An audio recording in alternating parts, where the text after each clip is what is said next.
Hey guys, welcome to Little Black Bird 91. We're talking to you guys about Jeannie Mai and JEEZY. They've unfortunately come to the end of the road, as boys to men would say. But has this been coming? Has this been something that has been foretold and foreshadowed? I don't know. I mean, they're very verifying. There are various different conflicting reports. But I would say that we know that JEEZY filed for a divorce in this situation. But we also know Jeannie Mai's original relationship, her marriage previously to her partner, a white male originally. And they were together for 10 years. And part of the reason, not all, was the fact that she would not have children with him. And then they end towards in the relationship. He also got with someone else, a girlfriend now currently, and she was pregnant at least 4 months when the divorce came to an end or so. So it didn't really, I mean, it looked like he was doing something before the end of the divorce. So there may have been more to the relationship that broke down. There's also some other background information about Jeannie Mai that I think would be beneficial to understand. I was reading an article on Daily Mail and listening and seeing that she had also been sexually assaulted at a very young age. And she felt let down by her parents at the time because they weren't able to protect her. Of course, she knows that's not their fault, but they had allowed a friend to stay to help babysit, and that particular person then ended up sexually assaulting her, raping her in a sense. And so that also then brings an interesting dynamic, because how does she deal with that? How does she deal with her emotions? How is she connected to emotions? In terms of safety, what was it that made her not feel safe enough to have children with her ex-partner, but she felt safe enough with JEEZY? There's so many different questions that are coming into play, because originally when she divorced her husband, I was like, so she didn't feel safe enough to have a child with her husband, but she felt safe with JEEZY? Like, what is JEEZY doing? And then obviously when we couple that with certain comments that were made at the time when she, and I'll play the clip for you guys in a second or two, and we discussed that maybe in part 2, where she discussed about how she likes dark meat. And I'm like, okay, did you feel safe because you fetishize black men and therefore fetishize their offspring and children that they have? And well, in part 2, we'll discuss about how dangerous a fetish is, and how as men, we don't often read the fetish as a danger because of power dynamics. But yeah, no, there's just quite a few things going on. It's sad to say that they've come to an end. They were together, married 2 years, but I think they were actually overall together almost 5 years. Yeah, together 5 years almost. So like, they've done a bit of time together.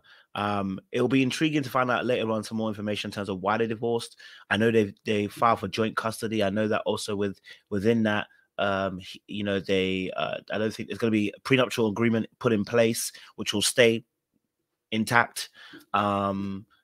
As well. So there's quite a few things that are going on with this particular situation. But stick with us. We're going to talk a little bit more about this divorce and this particular video and how it plays into, the divorce of Jeannie Mai and JEEZY. Of course, it's not finalized yet, and it may change around. Hopefully it does. We never want to see relationships break up. But make sure you like, share, subscribe, click on that bell button for notification of the uploads. And for those of you who are returnees, you already know what it is, baby. You got the minerals. Yes, we're gonna be breaking down some crazy stuff. But before we do, listen, make sure you guys subscribe. We want to see you help us get to 100K subscribers as well. Before the end of the year, we want to do the impossible, okay? But we want to make the impossible possible because you guys are with us. Much appreciation. And if you haven't done so already, you can join our membership as well, which is down below. It's £1 or $1. You can join and support the channel going forward if you love the content. All right, let's play this clip and let's get into some conversation. Black guy. Loved black eyes. Yeah, I did. But for me, dark meat on the side, white keeps me mean and lean. That's why I married white man. That's what I like. Hold up. What do you mean? Dark meat on the she likes side. way offensive. I am No, I'm not.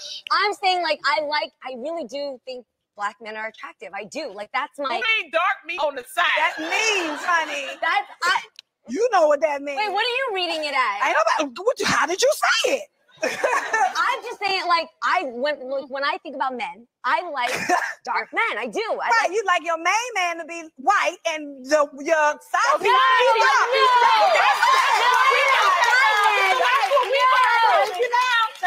that is not what I mean. You dated black guy. Loved black eyes. Yeah. So let's keep it a buck. Let's keep it real, right? What she said in that particular moment, let's break it down. She said, you know, she likes her dark meat on the side.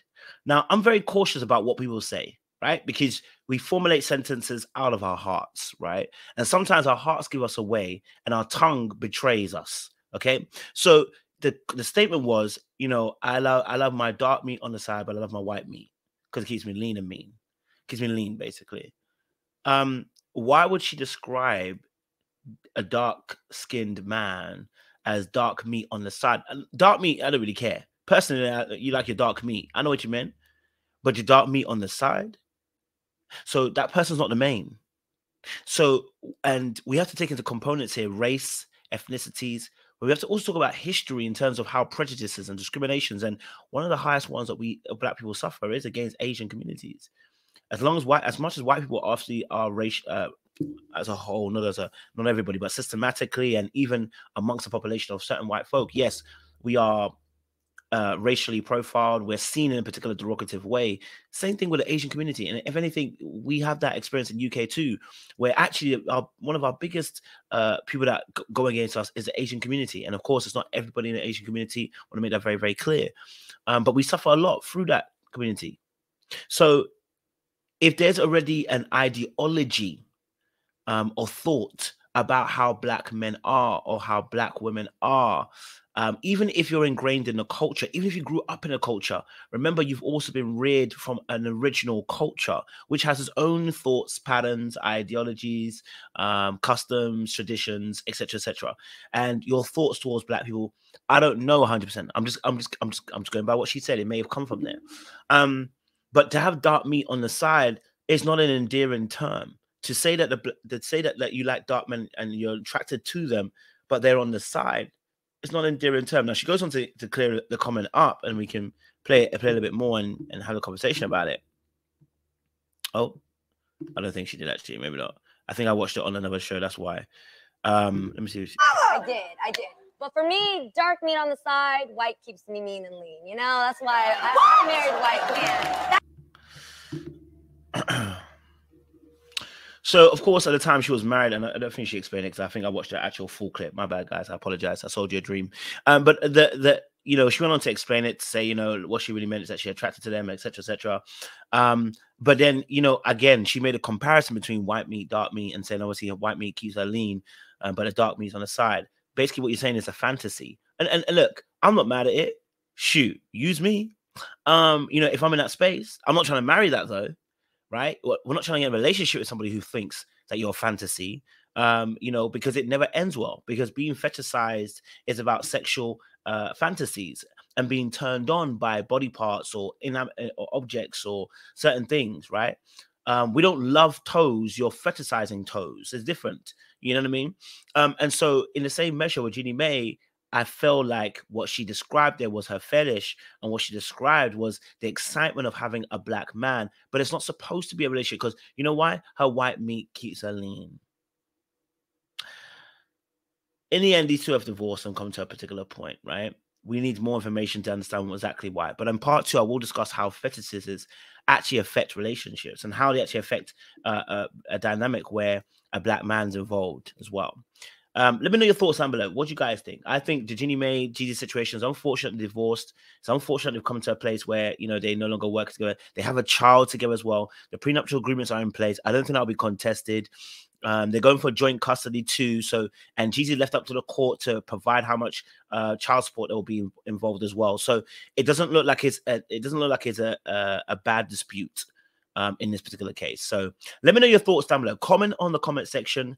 Leave your thoughts about what you think. All right. Maybe you agree with what I'm saying, or you disagree. We're going to do part 2 as well. So make sure you like, share, subscribe, and help us get to 100K as always, guys.